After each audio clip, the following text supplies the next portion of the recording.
Now time to talk about WWE Vengeance, the upcoming pay-per-view. We've got 3 matches to talk about on that card. Looking forward to what should be an excellent show. Starting off with Triple H and CM Punk in a tag team match.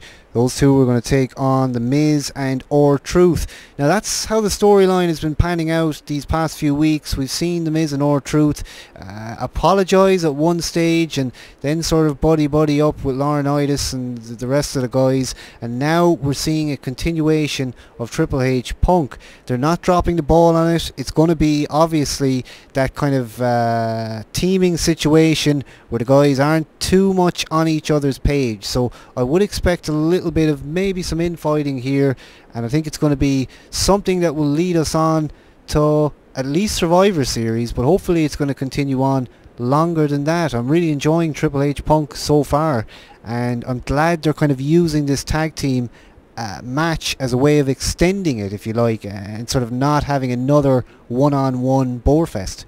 Yeah, 2 ways I suppose you can look at it. One, they're probably holding back to make Survivor Series a big one and not put everything into Vengeance, which would be probably my guess. Secondly, maybe Hell in a Cell was in the middle there, and creative could be a little bit burned out trying to get the pay-per-views in order, and it's a glorified Raw match, really, isn't it? This one, it's probably just the one to tie people over on the way to Survivor Series. I'm sure they'll put a lot of focus back into it, and hopefully this year they go old school, like we say every year with the Survivor Series tag team matches, the 4-on-4s, the classic 5-on-5s, and all that stuff. I'd like to see it. I think there's room for it to come back. With Team Punk versus Team Cena, like the glory days, but no doubt it'll probably be one-on-ones with one gimmick match in the middle there somewhere. Absolutely. Now Survivor Series, getting back to that, as traditionalists, I think we're always going to call for those elimination matches. It's what Survivor Series is. I mean, why they ever went the one-on-one route completely baffles me. I mean, they didn't even drop the name for a year, but I don't think it even made it round. It happened again because they reversed the decision, as far as I remember. So they were thinking about getting rid of this idea. I heard talk about it being kind of, a little bit antique. They thought it was a sort of almost like a War Games. It's been decades now. Can we just freshen it up a bit? But I still think it's a solid idea, and maybe even get back to 5-on-5, 6-on-6, 10v10. I think at 1987 Survivor Series, guys had to move to the side so a guy could go off the ropes. But that's seemingly what is trying to be avoided here, a bit of a clusterfuck. But yeah, at least they're doing something to keep it going. As you said, probably just raw fodder.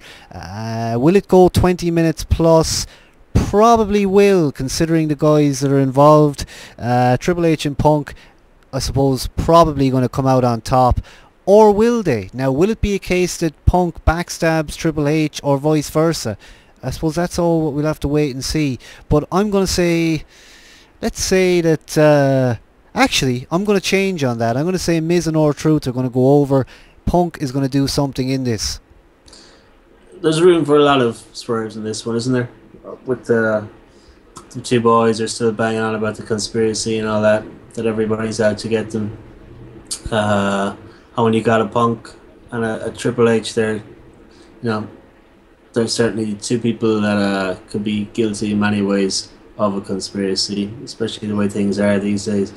I don't know. It's still kind of a filler one to me. I wouldn't expect anything too hectic. Maybe Nash coming back and powerbombing a few people or something, but probably that's probably the most exciting. I think that one's going to get, really. Absolutely. Of course, Triple H Punk at a recent pay-per-view went about 20 plus minutes, and for some reason it didn't entertain me when I watched it back, and I didn't even watch it live. It was long and not my favourite match on that card. With a guy like Triple H, I do like to see somebody who matches his size. I know he's one of those larger than life characters, a real kind of a classic WWE guy, and clearly he's done everything he can to make himself that. I've seen Punk grow in size. Now maybe it's just my imagination, but I have seen the guy kind of up the size a little bit, and that's not a bad thing for him going forward, to be considered legit in a match with Triple H. Of course, his performance was excellent. It just didn't interest me that particularly much at that last show. So I suppose with that, that is the tag team match taking place at Vengeance. Also to come, you've got Mark Henry taking on Big Show in a singles match for the World Heavyweight Championship. Now, we're at a point now where I look forward to this. This to me is something different. It's still two big guys, but it's not John Cena Orton. It's not Triple H versus Edge. To me, it's something that just throws it on the head a little bit. Two big guys, what wrestling used to be all about. Yeah, it'll be fun, I think. I was never the biggest fan of either for probably those reasons, but like you say, it's exactly that. It's not Cena, it's not Orton, and you know, the two boys can do a lot of damage to each other, especially with their size and weight. And God knows Mark Henry's been on a bit of a rampage lately. Big Show's got his issues. You know, it is time for vengeance. So I think Big Show, he's another guy that deserves a run, really, isn't it? I mean, Henry did his long haul there of whatever it was, 15 years, paying his dues, as you mentioned earlier. A lot to be said for it. Big Show, he could do another run. Maybe, you know, short one. And then Henry's one would have been short-lived somewhat. And then everybody's happy. Move it back to wherever it needs to be from there. If he is face, then who else is healing it up there? Maybe Christian or somebody can whip it back. But yeah, I wouldn't be too opposed to seeing Big Show run with it again. Yeah, and as I say, I'm really now conditioned to kind of have and enjoy this sort of feud, this big guy deal with a Mark Henry and a Big Show. As I say, it's probably what a lot of people would remember from classic British wrestling, and even the American days as well. There was always those kind of really giant characters. People who I think would have represented that in the WWF back in the years would have been someone like an Earthquake. To me, a fearsome heel, built that incredible angle with Hogan, sat on Jake the Snake Roberts' snake. I'll never forget it. I mean, these were the moments that you truly believed and kayfabe was a legit and real thing. I think that this should be continued always now. Now, I don't know who you can sort of bring into that feud. It might seem like a bit of a strange one, but I wish that Mason Ryan could work better. I don't know what you think. Now, he's got some great size. He's a guy who's sitting around there not doing a hell of a lot. I'd like to see him sort of come back, if you like, and to be a guy who can slot into a feud like this. And again, he's got the size. He's better than a Matt Morgan to me. Yeah. Well, I think one thing that's going to hold back the poor chap is the voice a little bit. It's quite hard to understand that strong Welsh accent. Secondly, the haircut needs a serious rehaul. You know, I'm not one to speak, but my God, he could do with the scissors there. Size-wise, he's got it. Look-wise, he's got it. Name-wise, it's not the worst, to be honest. And he's had his Nexus run. The Batista comparisons might hold him back a little bit, but they need a guy like that, the big meathead, to run riot and whatever. So he's probably a bit of a random one to throw in. I know. Yeah, there's potential for him. The theme music is a bit ropey, I will say. Yeah, I don't know. I suppose they're giving him a bit of a push, though. They're kind of pushing him strong. I want to see Skip Sheffield back. He was the one instantly, I think, that I went. Yeah, he's funny from the get go. He doesn't really need to. I think Mason Ryan's got a bit of that kind of genuine meathead thing going on there. You know, I think the commentary keep referring to his degree in is a sculpture or something like that. Something that's pretty funny anyway, or sculpting or whatever. But you know, I genuinely think he is a genuine. You know, he's got a break up. Zombies Zombies is mentioning Skip is still on the roster. Of course, that's been the call for a long time. I hope his position is as secure as that suggests. We know, yeah, we haven't seen him in far too long, and I'm hoping that his re-entrance will be something major. You know, we probably will not remember the guy, at least half the audience won't, when he finally shows up at some Elimination Chamber or Hell in a Cell and does something, comes out from underneath the ring. I don't know, but hopefully he gets reintroduced at some point now. Maybe he did sort of suffer long term with whatever injury that he did sort of face at the time, but I would say he's well healed from that by now. I mean, really, he's got to be ready somewhat. Carbon dioxide in the chat room. It's talking about Mania, maybe Punk v Triple H for the belt at Mania, and we will talk Mania soon. Of course, it's getting closer all the time, and I think now the road begins to start to form at this point. Not long to go until the full-on road to WrestleMania is all part of programming. SP103, it's still too early to think about WrestleMania. Guys get injured and storylines change, so there are many different viewpoints on it. Zandergeist, Vinny likes the big men, and Zombies, did you see the ovation that DX got? It was horrible. Cena fans. Now, Xander also says, who will Punk face at Mania? That's what I want to know, and will it be for the belt? So that's something we will talk about. Talking about that big man match once again, so it's the World Heavyweight Championship we're looking at here, and will Mark Henry hold on to it? It would be nice, actually, to see Big Show full on lose 1, 2, 3 for that belt, and for it to be a decisive finisher. Obviously it's happened, but to see it now once more, to see Mark Henry continue to plough through even a guy like a Big Show, that would be the biggest put over he can get at this point. They seem to do it so well and put a lot of focus on both of those guys when it comes to proving, you know, that they really are the big, strong men that are a force to be reckoned with. Sometimes, you know, the piss taking goes a little bit too far. Remember that whole instance with Big Show on the stretcher and all that stuff backstage, which was quite funny, but they just kept on going with it until it was beyond the point of no return. But it was actually, the more it went on, the funnier I think it got. And likewise with Mark Henry, you know, they're just milking him, I suppose, for what they are. And I think with this one, you know, Show's only back in the door, so I don't think he's going to take it, you know, straight away. And if they're smart, I think there's a couple of more months in it. I'll get some pretty funny TV out of both of them, you know. Plenty of opportunities to keep this one going, and there was talk actually of a tables match between those two at TLC. So if it's a sort of a case that this is a non-definitive finish, then maybe that's what will lead on to that match at TLC. That would be very, very interesting to see how that would play out. And I can see actually Mark Henry picking up Big Show now, months in advance, picking him up, putting him through the table, and I could see it happen. So I think Mark Henry will probably go over here. As I say, Big Show, time for him to job now, and to job consistently. Eventually the great Khali got to the point where they said, look, we're not going to actually put this guy over anymore, he's the shits, it's time to put someone else in that position, let guys go through him, even the smallest of guys like Ziggler. I reckon so.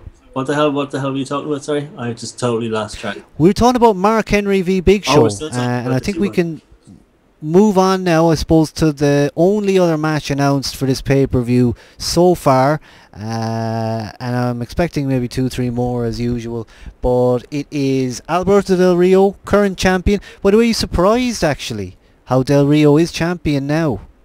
Do you think he would have held it?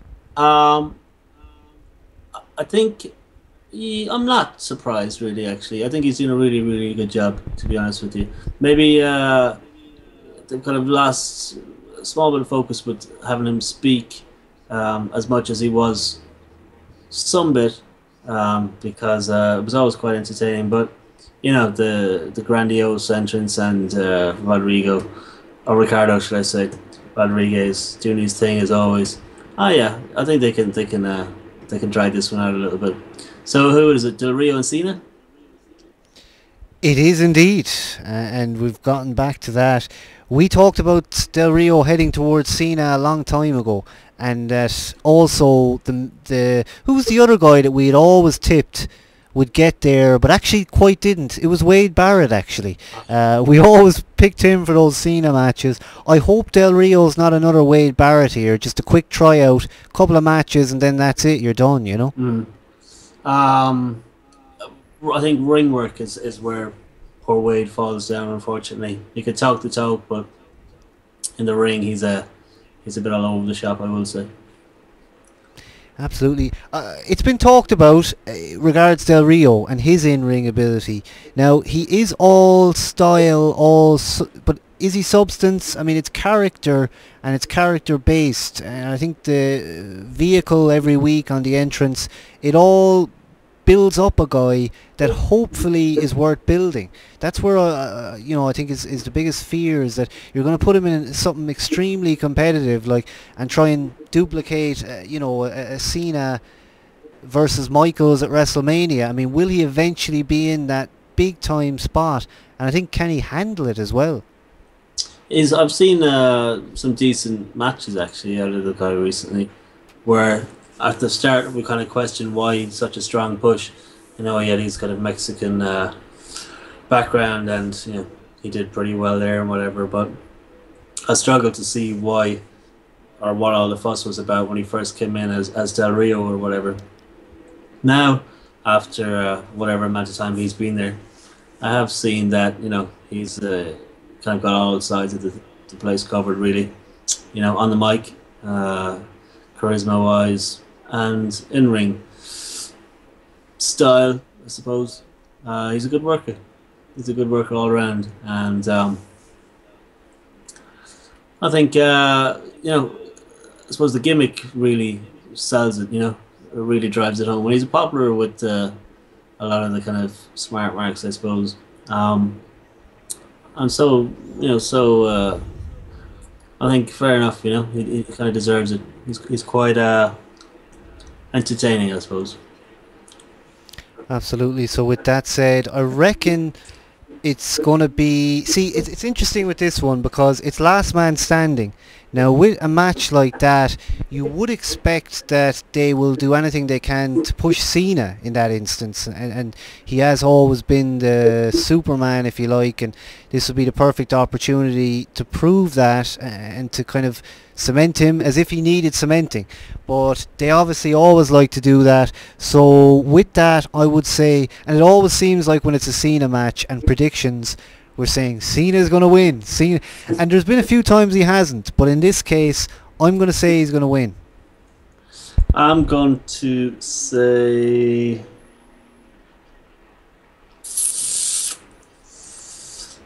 It's a tough one, but I'm going to say Del Rio will somehow, stay champ. There was too much of a quick transition there with a Cena in and out run recently, and I don't know if we need another one, to be honest with you. So maybe I'm going to go with Del Rio with that reason and that reason only. And if Rock's coming back for Survivor Series to hype up Mania, then I don't know if they really need a belt around Cena to get that one over.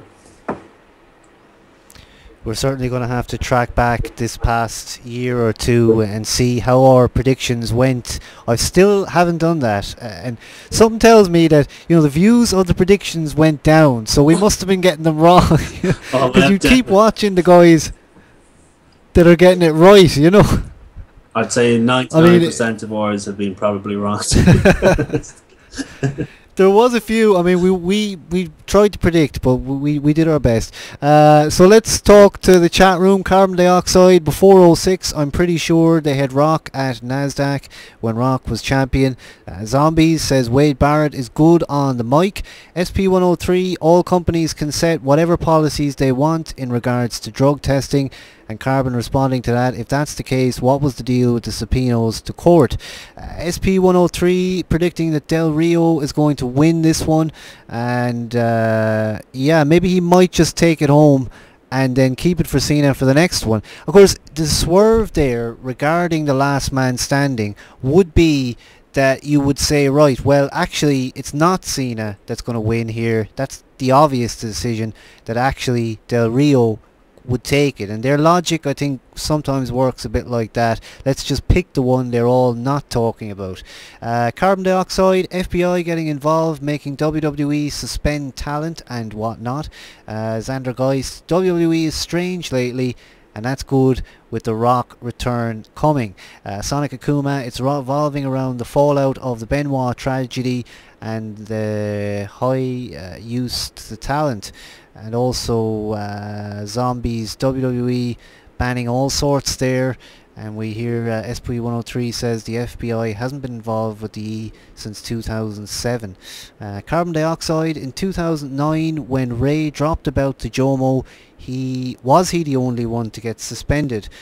Sonic Akuma says Ray didn't have proof of RX. So regarding that, I mean, there's a lot of talk here about the wellness policies as we talk Vengeance, but that's what's going on here live in the chat room. And indeed, you can see we are using a Skype link up here, and we've also got our live chatters here on Justin. There's been a few viewers in and out tonight. It's always a surprise to me because, of course, we weren't on last week. Yeah, it's good. Maybe we're picking up some new peeps via whatever means, YouTube or here, or I don't know if we still make it to iTunes these days, but maybe one of the above might be doing the trick, which isn't a bad thing, I suppose.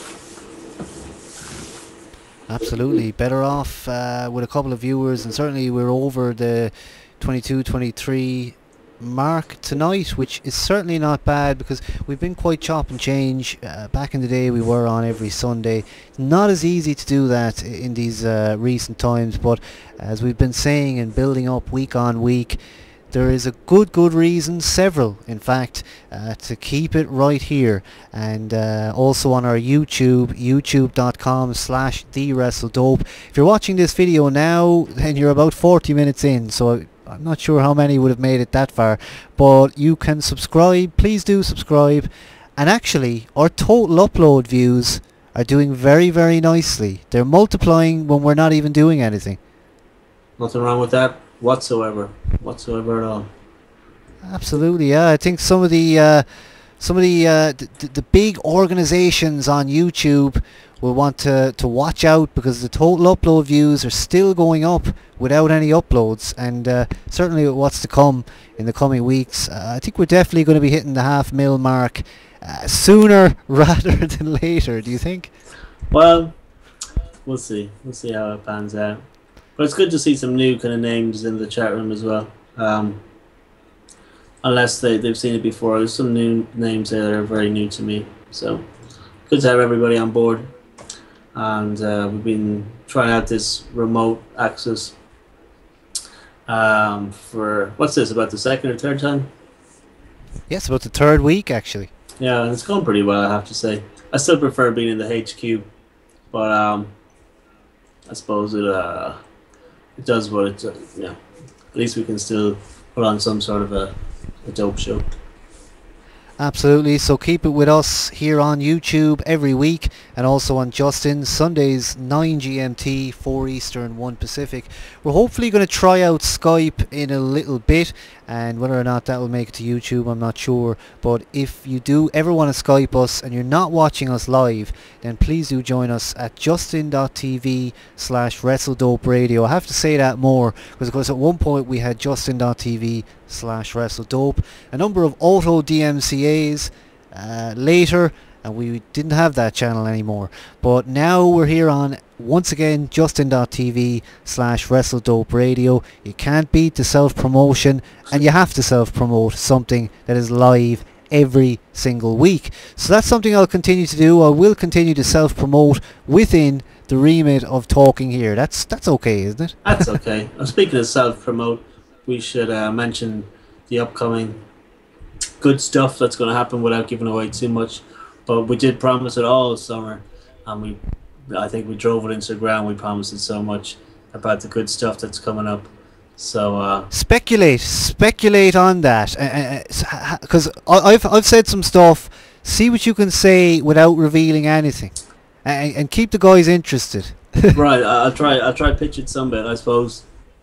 Something we've never done, something big with somebody big, and something that involves us moving completely out of our comfort zone. I suppose we're both not in the HQ now, but so much so that it's in a different country. I suppose I'll leave it at that much.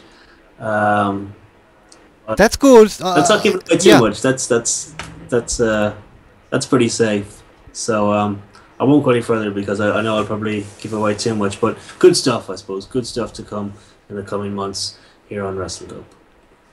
Absolutely. So keep it here, and there is much more to come. You know, it's the Vengeance predictions video, so we can say some stuff here and some people might actually hear it. So it's nice to sometimes talk about what we do here, etc. And I think one of the things people have often said, well, you know, why isn't there more interviews, etc., etc. But what we have found, you know, doing the Jericho and then doing the Jerry Jarrett, it's very, very tough to be taken seriously as a YouTube channel. And that's why it's almost impossible. It really is impossible to get interviews. You can't get them. You know, people don't take it as seriously for some reason as, say, a podcast, where guys can just sit in front of mics. Earlier on today, actually, just before you came on, I was talking with just the chat and the audio, and I said it to the guys in the chat room, should we just go audio only? I mean, they'd probably take us more seriously at that point. Yeah, it's we don't really need to be on camera, I suppose, because it's just, you know, our two mugs, really, isn't it?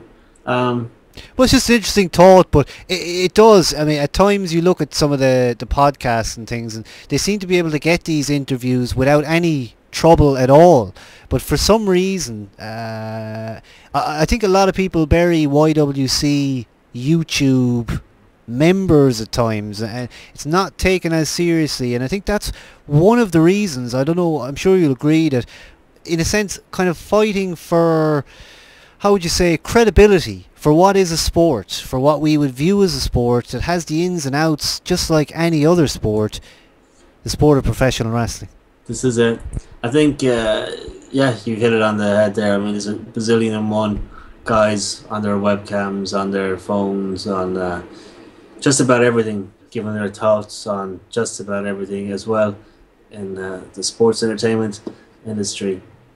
And we're just another two in that bracket. Actually, you know, it was very, very funny. I don't know if you've seen this, but Hogan's Twitter there talking about being worked by the work, and I'll see if I can find it because it's very funny. It made me laugh actually out loud, which is rare enough. But basically, it's going on about being worked by work and working yourself into a shoot in reference to the whole him dissing, what's his face, Robert Roode for this Yes. for this whole deal. So I don't know if you've seen that, but funny. I have. In fact, that was one of the things that I was thinking about bringing up, and now that you have, I think we'll do just that. Of course, it's been in the news about Robert Roode and Hogan. We'll get to that. We'll get your take on that in a second. Let me just have a look one more time at that chat room, and we'll stop this particular recording and move on live. Of course, if you ever want to catch us live, justin.tv/WrestleDopeRadio. SP103 WWE, don't call us sports, we're our entertainment. And also says you can thank the invention of the webcam and 4-year-olds who upload their POV feelings on YouTube.